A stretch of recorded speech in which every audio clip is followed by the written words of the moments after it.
Hallelujah, praise the Lord. जय मसीह की सभी को, प्रेज द लॉर्ड। प्रभु आप सभी को आशीष दे। आज के लाइव शो देखने के लिए मैं आप लोगों का धन्यवाद करता हूं कि इस आज विषय के ऊपर जो आप लोग स्क्रीन पर देख रहे हैं लिखा है। आज का विषय है प्रार्थना में परमेश्वर से हमें क्या मांगना चाहिए। इसी के ऊपर हम आज बात करने वाले हैं। तो इसी के ऊपर से हम बात करेंगे आज कि हमें प्रार्थना में क्या मांगना चाहिए, क्योंकि ये बातें अब आज हम दोनों के लिए करेंगे, विश्वासी और अविश्वासी। विश्वासी से मतलब है जो प्रभु यीशु को मानते हैं, और अविश्वासी मतलब है जो प्रभु यीशु को नहीं मानते हैं कि वो प्रभु है।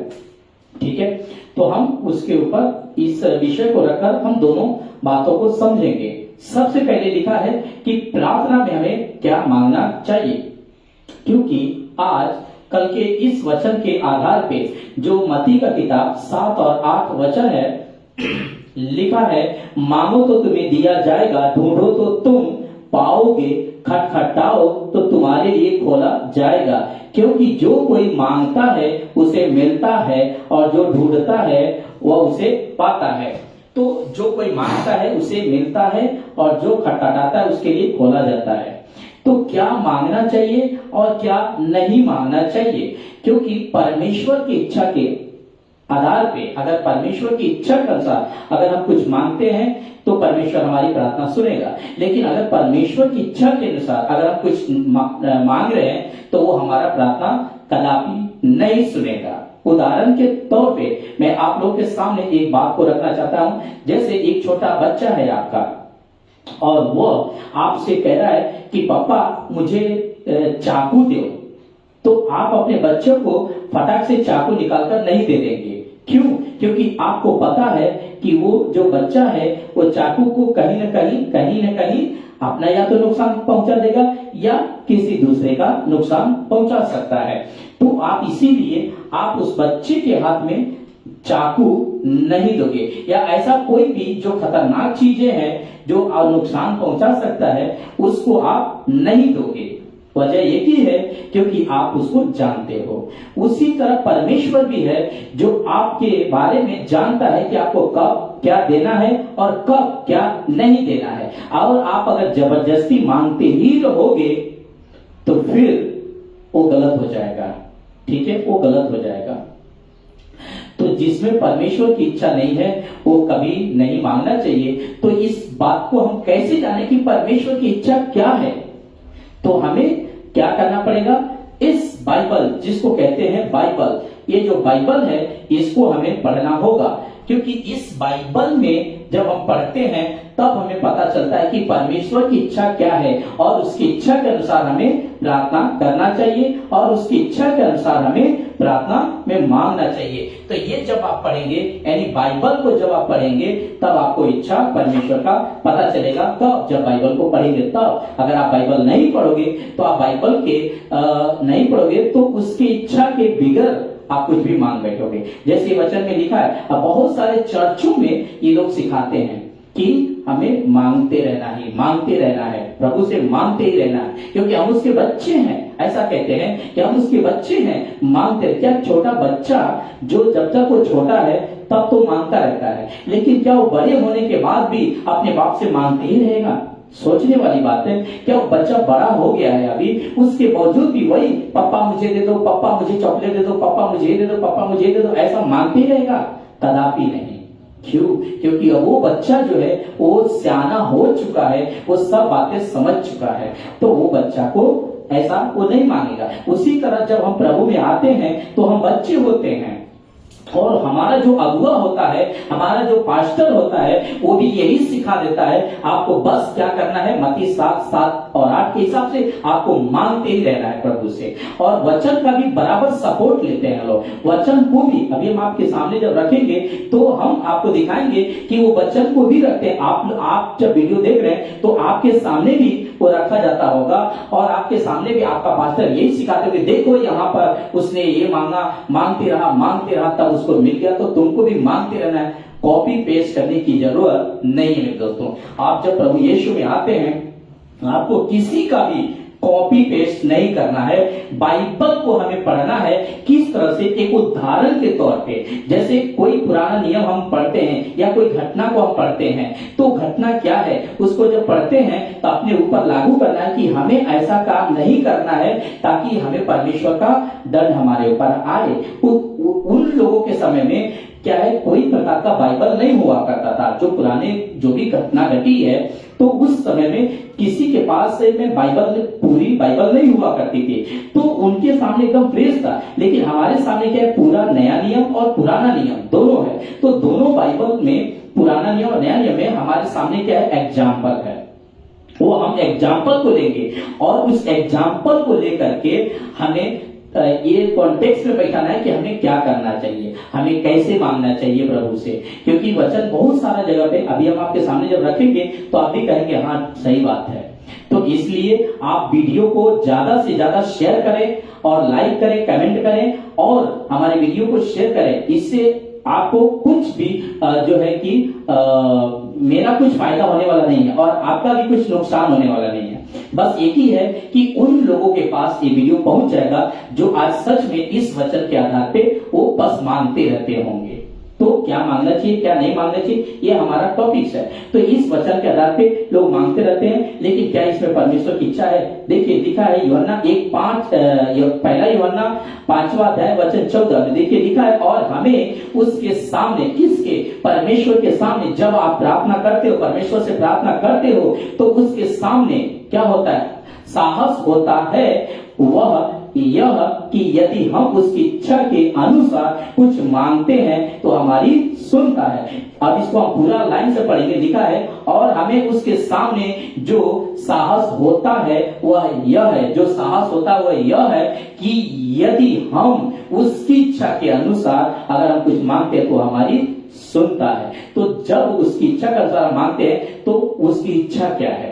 पहला तिमोथी 2 अध्याय वचन 4, पहला तिमोथी 2 अध्याय वचन 4, देखिए उसकी इच्छा क्या है? जो यह चाहता है कि सब मनुष्य का उद्धार हो और वे सत्य को भली भांति पहचान ले। परमेश्वर की इच्छा यह है कि सब मनुष्य का उद्धार हो और सब मनुष्य भली भांति सत्य को पहचाने। आज जितने प्रभु यीशु मसीह पर विश्वास करते हैं, जितने चर्चेस में जाते हैं, घर सभाओं में जाते हैं, उन सभी से मैं बात करूंगा इस वीडियो के माध्यम से और कहूंगा, क्या आपके द्वारा मनुष्य के उद्धार हो रहा है? क्या आपके द्वारा उस सच्चे परमेश्वर को लोग पहचान पा रहे हैं? बहुत बड़ा क्वेश्चन है आप लोग के लिए। तो क्या आप के द्वारा परमेश्वर चाहता है कि लोगों का उद्धार हो आपके द्वारा? आप जितने यीशु मसीह पर विश्वास करते हैं, जितने चर्चों में जाते हैं, तो आपको द्वारा परमेश्वर की इच्छा है कि लोगों का उद्धार हो और सत्य को भली भांति पहचान ले।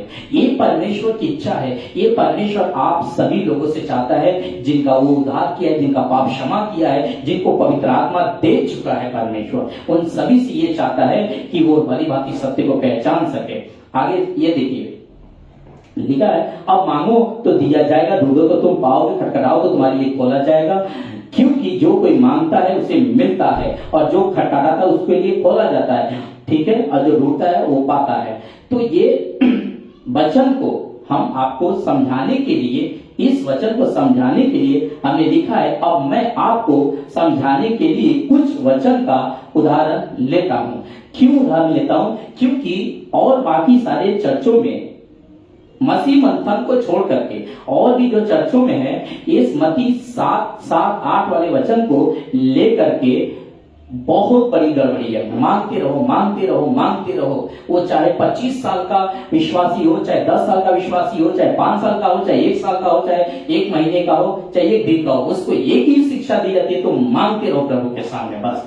तो उस वचन को और उन लोगों के सामने बाकायदा वचन भी रखते हैं और मैं भी आपके सामने वही वचन रखता हूं समझाने के लिए। देखिए उत्पत्ति 32 अध्याय वचन 24। ये भी मैं भी जिस चर्च में जाता था, पुराने मसीह मंथन के पहले जिस चर्च में जाता था, यही वचन रखा जाता था सामने और कहते थे, देखो याकूब ने परमेश्वर से जब तक आशीर्वाद नहीं दिया तब तक वो छोड़ा नहीं। तो हम पहले वचन को पढ़ लेते हैं। लिखा है उत्पत्ति 32:24 में, और याकूब आप अकेला रह गया, तब कोई पुरुष आकर पौ फटने तक उससे मलयुद्ध करता रहा, मलयुद्ध करता रहा। ये वचन 26 है, 32 का 26 उत्पत्ति।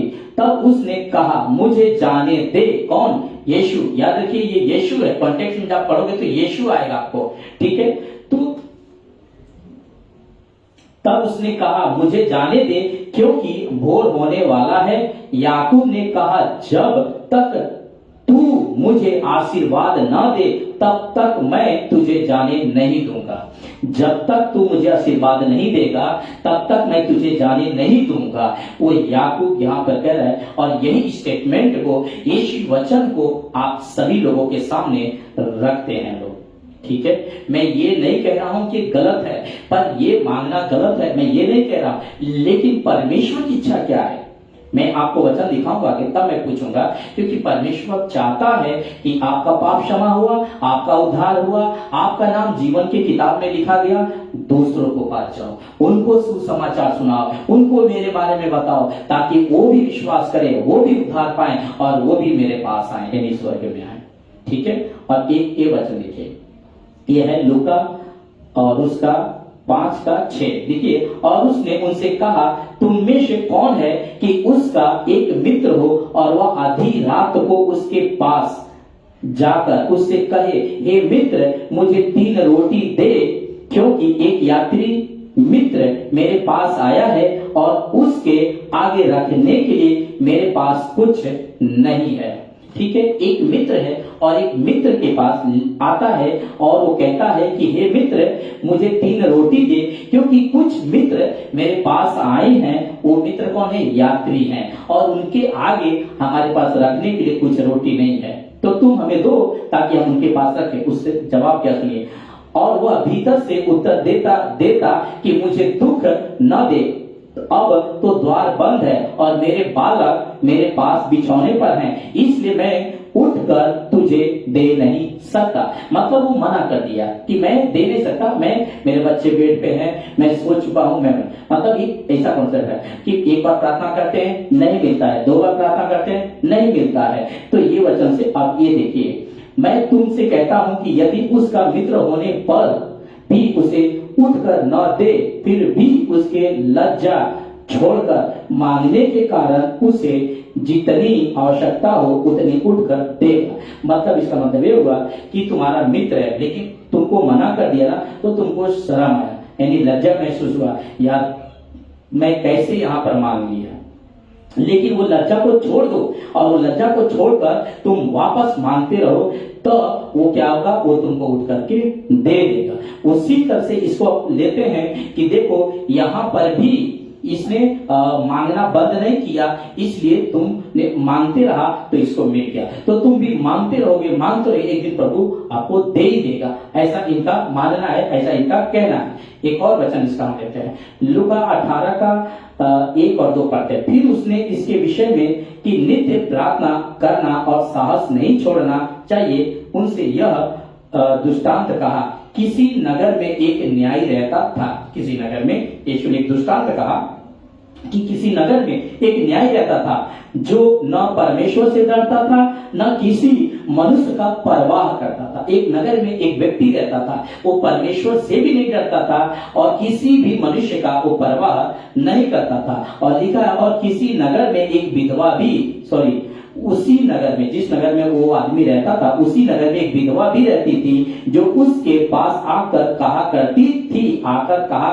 थी मेरा न्याय चुकाकर मुझे मुद्दई से बचा। तो उसने कितने समय तक तो न माना, कितने समय तक, यानी बहुत बार आकर के वो बोलती रही, लेकिन उसने नहीं माना। परंतु अंत में मन में विचार कर कहा, कदापि मैं न परमेश्वर से डरता और न मनुष्य की कुछ परवाह करता, फिर भी यह विधवा मुझे सताती रहती है, इसलिए मैं उसका न्याय चुकाऊंगा। कहीं ऐसा न हो कि घड़ी घड़ी आकर अंत को मेरी नाक में दम कर दे। तो मैं ये क्या करता हूँ, ये बार बार आती रहती है, मैं इसका न्याय को चुका देता हूँ, मैं इसका न्याय कर ही देता हूँ। क्या सही है क्या गलत है, न्याय कर ही देता हूँ। उसी का अब इसी को उठाकर कहते हैं, देखो इसने विधवा ने बार बार मांगती रही, बार बार न्याय के पास आती रही, तो इसका एक दिन प्रार्थना क्या हुआ, सुन लिया उसने। उसी तरह तुम्हारा परमेश्वर है। मतलब इस बात को उठाकर कैसे परमेश्वर के साथ में आप जोड़ देते हैं, जबकि परमेश्वर आकाश और पृथ्वी का मालिक है और हम उसके ऊपर विश्वास करते हैं, वो हमारा पिता बन जाता है, हमको पवित्र आत्मा दे देता है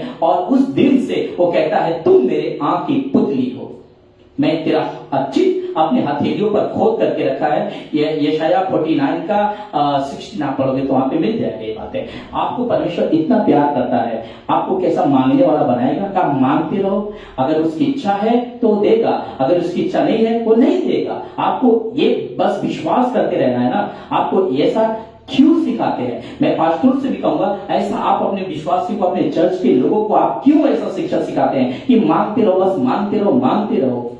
क्या उसमें परमेश्वर की इच्छा है? अभी हमने आपको वचन दिखाया, पहला यूहन्ना 5वां अध्याय वचन 14 की वो इच्छा, वो चाहता है कि जब हम उसकी इच्छा के अनुसार कुछ मांगते तो हमारी सुनता है। पहला तीमुथी 2 अध्याय वचन 4 में दिखाया कि वो चाहता है सब मनुष्य का उद्धार हो। तो उसका इच्छा होना चाहिए और उसकी इच्छा ये कि सबका उद्धार हो। तो आप वहां पर आपके द्वारा लोगों को उद्धार होना चाहिए, आपके द्वारा लोगों को सच्चाई मालूम होना चाहिए।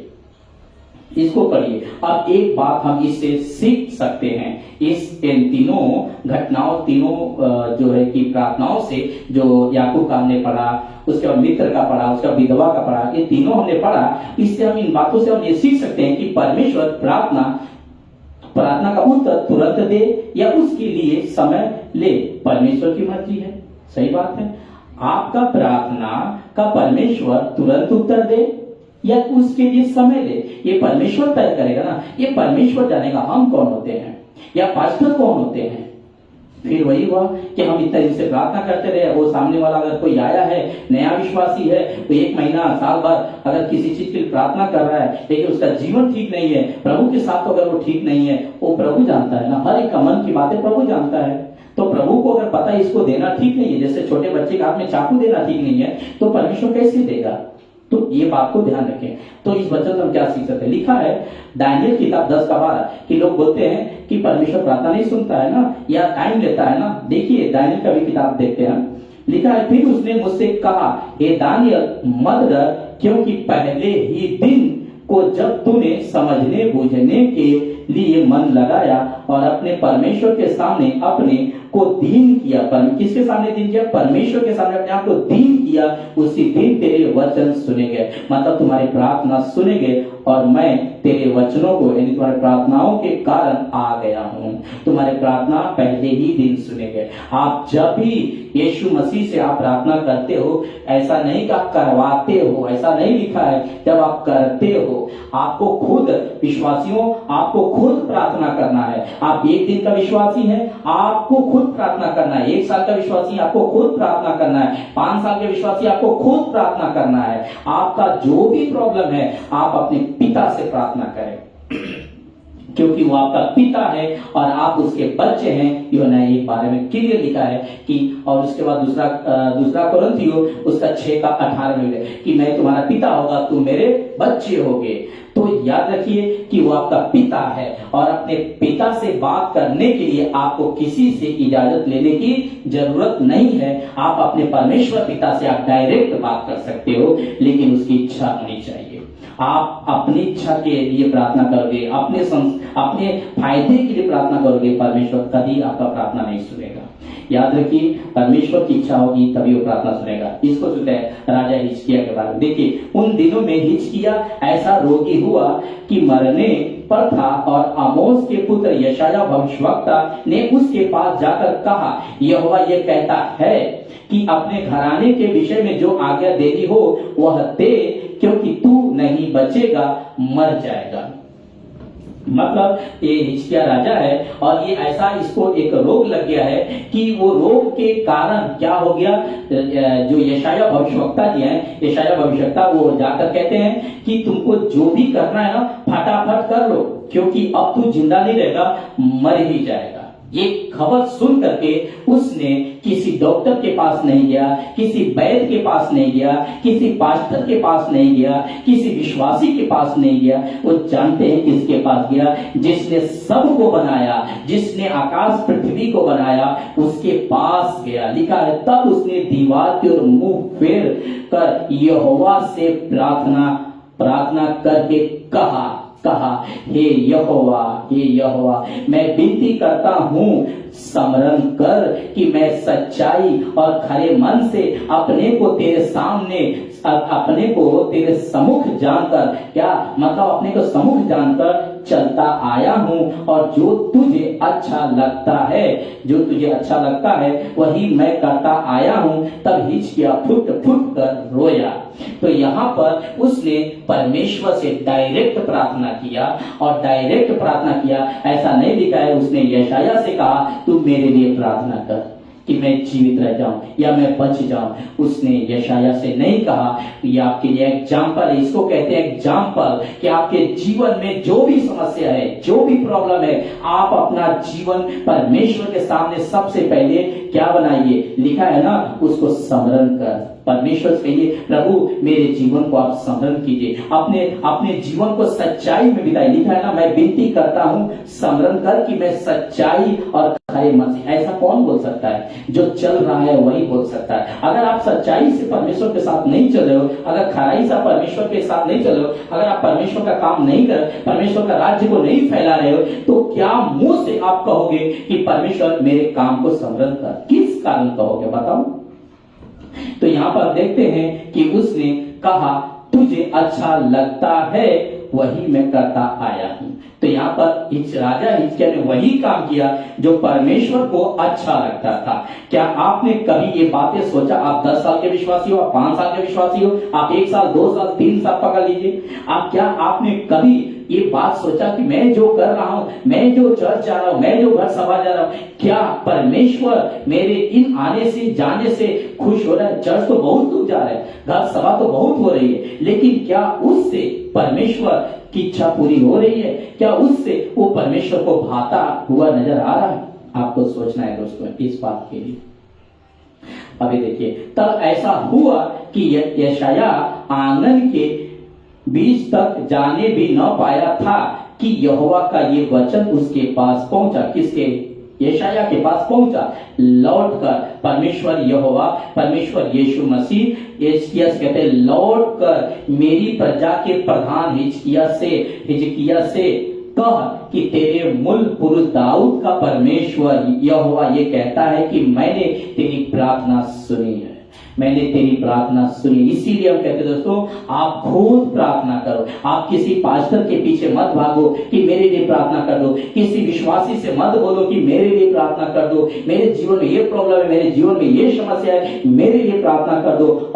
और तेरे आंसू देखे हैं, देख मैं तुझे चंगा करता हूं, परसों तू यहोवा के भवन में जा पाएगा। ऐसा नहीं लिखा है कि तू दुनिया में जाएगा, ऐसा लिखा है परमेश्वर के भवन में जाएगा। आपको जब आप प्रार्थना करते हो, परमेश्वर आपको ठीक करता है। आपको संडे को चर्च में जाकर क्या देना है? परमेश्वर का महिमा के लिए गवाही देना है। आपको ये काम करना है, परमेश्वर का काम करना है दोस्तों, तब परमेश्वर आपसे प्रसन्न होगा, तब परमेश्वर आपसे खुश होगा। लेकिन आजकल के जो है और एक आ गया, और हमें उसके सामने जो साहस होता है वह यह है कि यदि हम उसकी इच्छा के अनुसार कुछ मांगते हैं तो हमारी सुनता है। तो परमेश्वर ने इसको राजा हिजकिय्याह को 15 साल उम्र बढ़ा दिया, लेकिन काम करने के लिए बढ़ाया, उसको एंजॉय करने के लिए परमेश्वर ने उसको काम करने के लिए बढ़ाया। ये देखिए, इससे पहले तुम परमेश्वर के राज और उसकी धार्मिकता की खोज करो तो सब वस्तुएं तुम्हें मिल जाएंगी।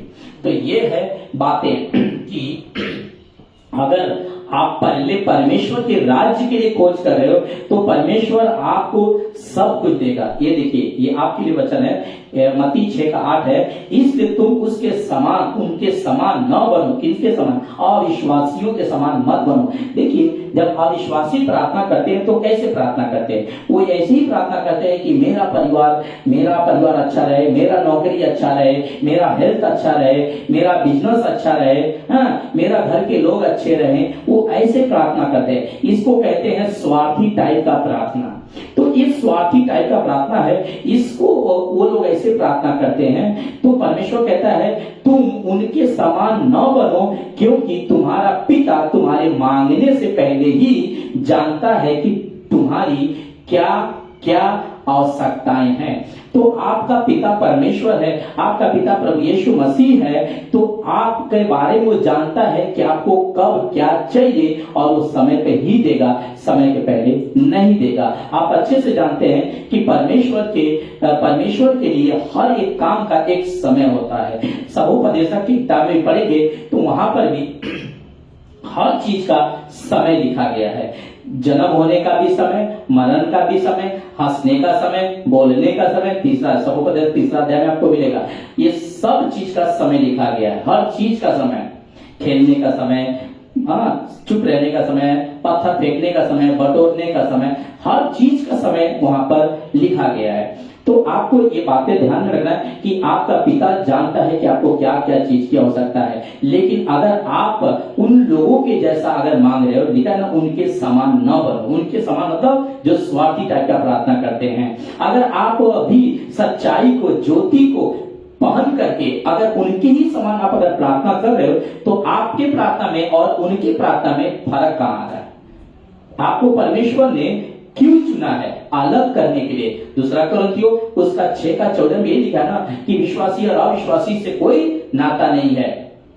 परमेश्वर ने कहा है ना कि तुम उनसे अलग रहो तो तुम मेरा बेटा और तुम मेरे बेटी बनो। तो उनसे अलग रहने का मतलब आपका काम अलग होना चाहिए, आपका प्रार्थना अलग होना चाहिए। आपका प्रार्थना कैसा होना चाहिए? परमेश्वर के राज्य की बढ़ोतरी के लिए होना चाहिए। आपका प्रार्थना ऐसा होना चाहिए दूसरे का उद्धार के लिए, दूसरे को भली भांति सत्य को पहचाने, सेवा के लिए, अभी आएगा, सेवा के लिए होना चाहिए। आपको उस तरह प्रार्थना करना है दोस्तों। अब ये देखिए, ये है मत्ती 9:37 और 38। देखिए आपको ये प्रार्थना करना है, आपको ये प्रार्थना करना है। मत्ती 9:37 और 38 ये वाला आपको प्रार्थना करना है। लिखा है तब उसने अपने चेलों से कहा, कौन? यीशु ने अपने चेलों से कहा, फसल तो बहुत है पर मजदूर थोड़े हैं, इसलिए फसल के स्वामी से विनती करो कि वह अपने खेत में काम करने के लिए मजदूर भेज दे। तो आपको पता है मत्ती 13वां अध्याय में और 37 वचन में क्या लिखा है? खेत किसको दर्शाता है? संसार को।